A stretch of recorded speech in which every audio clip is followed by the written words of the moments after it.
Technically, Italy just narrowly missed the breakout of World War II with its invasion of Abyssinia, or modern-day Ethiopia.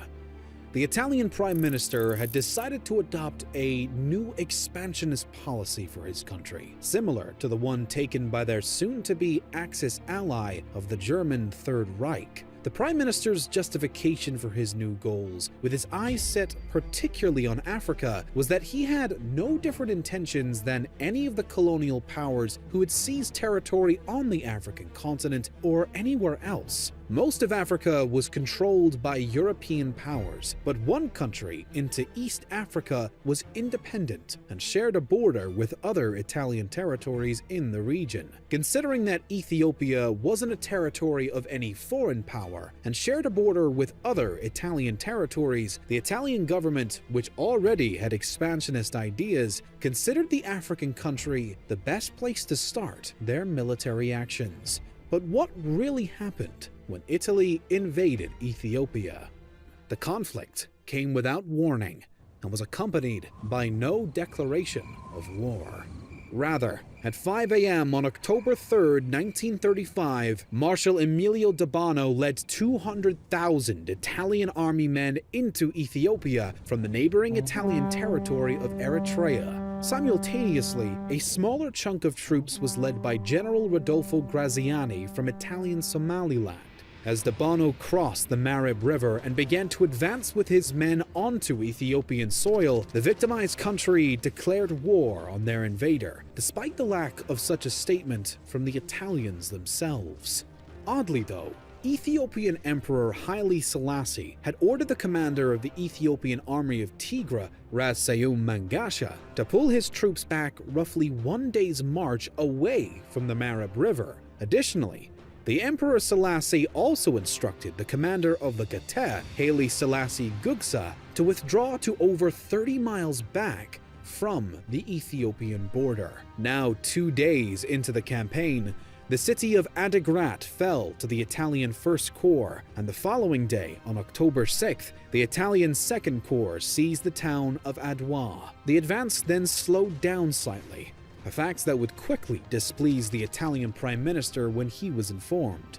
But for now, the next major event occurred on October 11th, at which point Gugsa, who had pulled back from his position at the border with 1,200 men, simply surrendered to the Italians. In actuality, less than about 1/10 of Gugsa's troops were willing to surrender with him, but nevertheless, Italian propaganda latched on to this moment and made the act of surrender by the Ethiopian forces widely known. In another 3 days, on October 14th, D'Abano utilized his newfound power after their initial success to proclaim an end to all slavery in Ethiopia. This move displayed how drastically unrushed the Italian troops were to conquer more territory, but it did also benefit the intruders. Now, slave owners were not required to feed or provide for their slaves, and given that a large amount of livestock and other sources of food had been sent south to help provide for the Ethiopian army, many of the newly freed slaves had no choice but to approach the Italians for help. With this new success, the Italians, commanded by D'Abano, moved on to capture, where D'Abano himself rode in on a white horse to loot the ancient obelisk of Exum.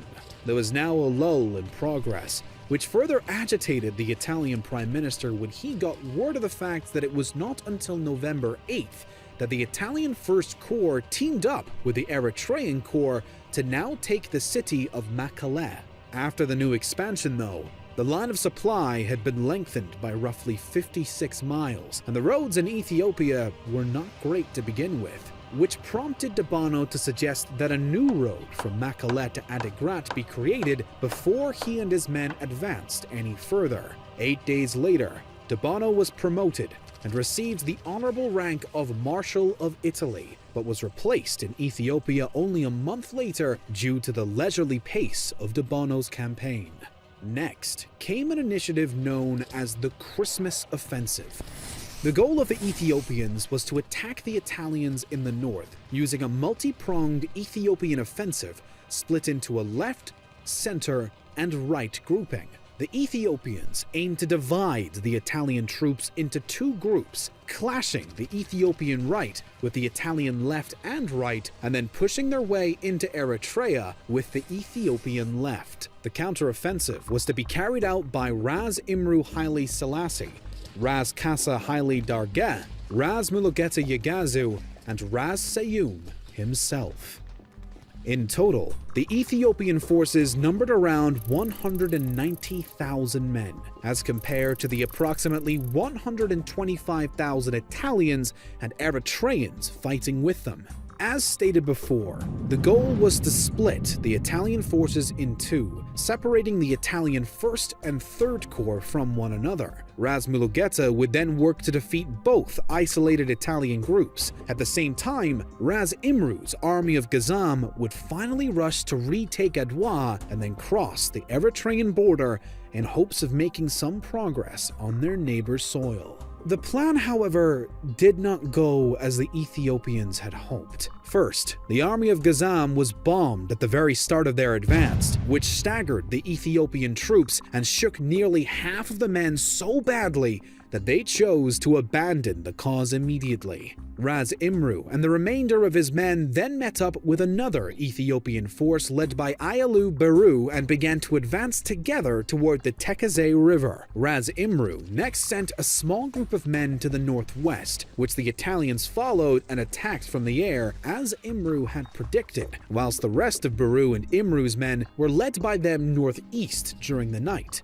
The Ethiopians were quickly able to make progress after crossing the river on December 15th. The Italian defensive was weak, and Ethiopian morale began to skyrocket as they repeatedly beat back their invaders, whilst the other Ethiopian armies did the same in their respective positions. The Italians struggled to put up a solid defense for some time, but finally, on December 26th, Pietro Badoglio received the go-ahead to use chemical warfare.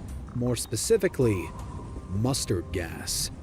As the Italians rained mustard gas down on their opponents using Air Force bombers and special artillery canisters, they also began to gain momentum with their more modernized weaponry, such as machine guns, as compared to the Ethiopians. The tide of the battle turned in Italy's favor as more men from the Italian 3rd and 4th Corps joined the fight at the start of the new year.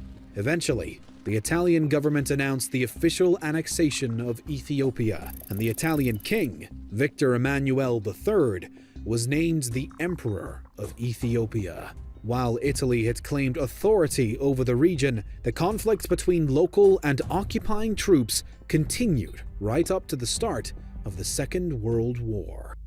Why did Italy want to attack Ethiopia to begin with? The main reason may have stemmed from an earlier conflict between the two sides that the Italian Prime Minister had never been able to forget. The Battle of Adwa, which had occurred during the First Italo-Ethiopian War at the close of the 19th century, had been absolutely beyond embarrassing for the Italians. The Ethiopians had managed to outnumber their opponents and had weaponry supplied by both Russia and France, which led to a crushing defeat for the Italians, who had hoped to launch a new campaign of colonial expansion, much like that of the Second Italo-Ethiopian War. The current Italian administration was likely inspired not only by the old plans for expansion, but also by a thirst for redemption after being humiliated the first time. Furthermore, in December of 1934, a border skirmish broke out along the Ethiopian and Italian Somaliland border that ended with a total of 200 casualties. Both Italy and Ethiopia were exonerated after the conflict, but the Italian Prime Minister was extremely displeased and believed that the Ethiopians should have been held accountable for the deaths they caused.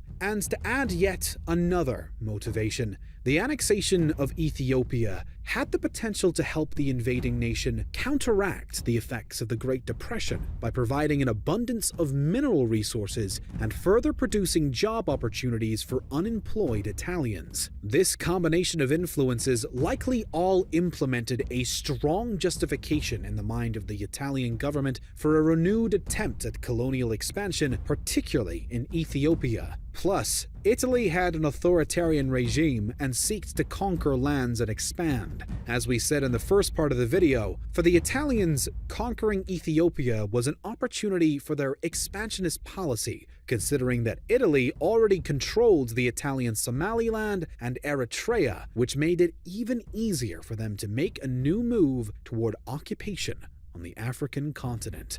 Thank you so much for watching our history videos. Don't forget to subscribe to our channel and have pressed the bell button for more animated history episodes. We also want to give a big thank to our Patreon supporters who make the creation of these animated videos possible. You can too support our work by joining our Patreon account, and you will gain more information about our future videos there. But for now, thank you, and see you in the next video.